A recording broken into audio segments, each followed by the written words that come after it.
Well, the first Africa Energy Technology Conference that kicked off yesterday in Ghana. Let's find out what to expect and happenings in the energy market. Joining us now is Dikwal, Vice Chair, Board of Directors at the African Energy Council. Great to have you on the show.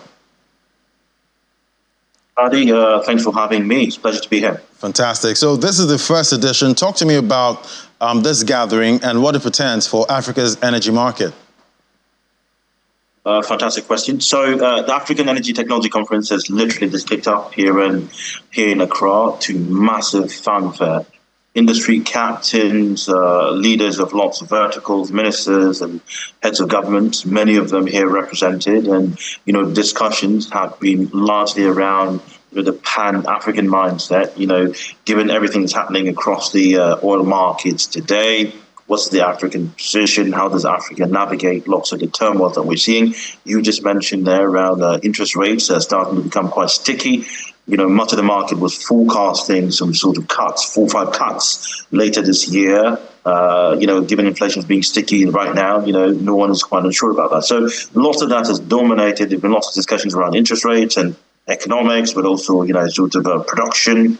Demand growth in Africa, how can we localize some of the supply chains here and there? So honestly, it's been a fantastic discussion, very robust, lots of, clear areas covered. So it's been a great day one, and right now day two is going on.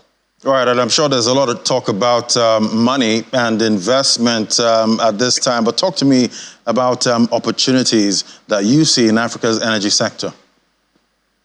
Great question, Ladi there. So, and again, picking up on some of the discussions here, huge amount of opportunity, a huge amount of opportunity. One of those, I'd say if I start from oil and gas, the African mindset is that of monetizing and using what we have today. And lots of governments are saying that very effectively, but doing it in a much smarter way than we have done in the past. And the reason for that is because the energy transition is taking hold. Some of the barrels on the market, global demand is forecast to come down. I know OPEC has a different take to it, but if you look at lots of the forecasts that other people are putting out, it's forecast to go down. So Africa is thinking strategically around one, cost discipline. Okay, cost discipline. How do you increase cost efficiency within the production stack? How do you reduce cost of production to make sure that you're cost competitive so that if there is a haircut, if there's a production haircut up in the future, you make sure that you're not in that haircut where your barrels still hit the market. The other thing is, and that's another theme that's coming up quite strongly here in this conference, is the whole question around monetizing minerals for the energy transition. So Ghana's big on that, of course, Nigeria as well, with lithium, lithium finds in the central part of Nigeria, lithium finds here in Ghana, cobalt and all of that, is the thinking around how do we monetize it? What kind of policy framework is required? But how do we go into negotiation with these international companies to make sure that the value is domesticated here? So overall, very wholesome. And how's the African energy landscape shaping?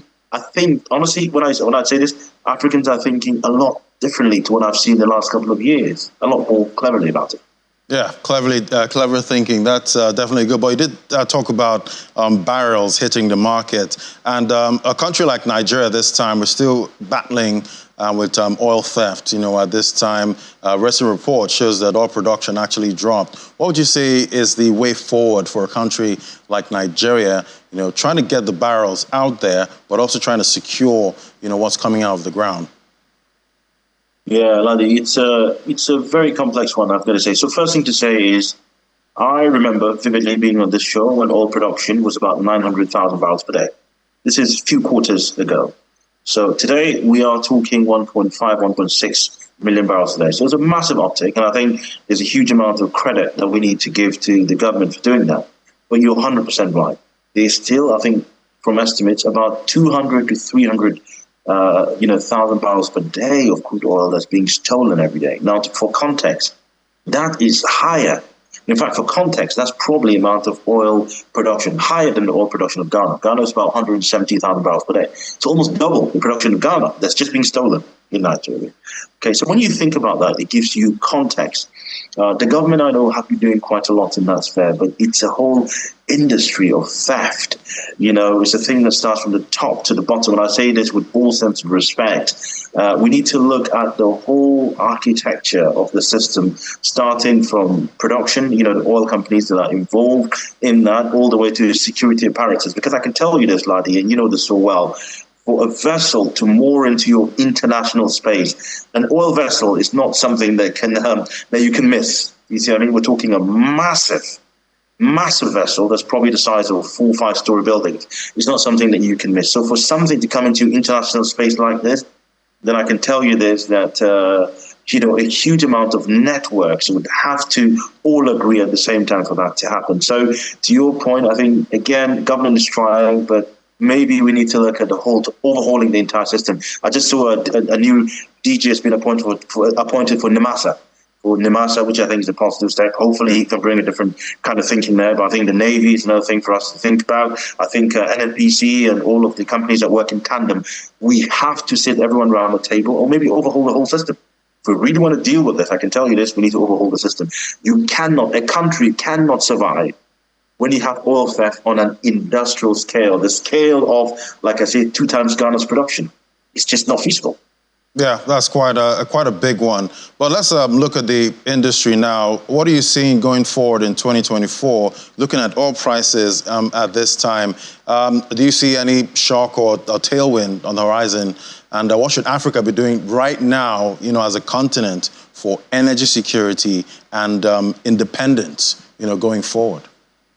Great question. So I'll say this. I'll say 2 things. One is oil today is around $82 per barrel. Right. Okay. It's high enough. We have good clearance. If you look at some of our very high fields, cost of production is around $48, maybe $50 per barrel. So we got a healthy margin there. But I'll say this. There are a huge amount of tailwinds that are coming, and many people can see. Ladi, you kicked it off earlier, talking about interest rates. Many of us thought that interest rates would start to be cut from March of this year. It didn't happen in March. They pushed it down to lots of forecasts in May. With the reports yesterday and the CPI, where inflation started to become sticky, people are even forecasting there may not be any interest rates cut this year. Okay? And, there is also talk perhaps of hiking again. Who knows?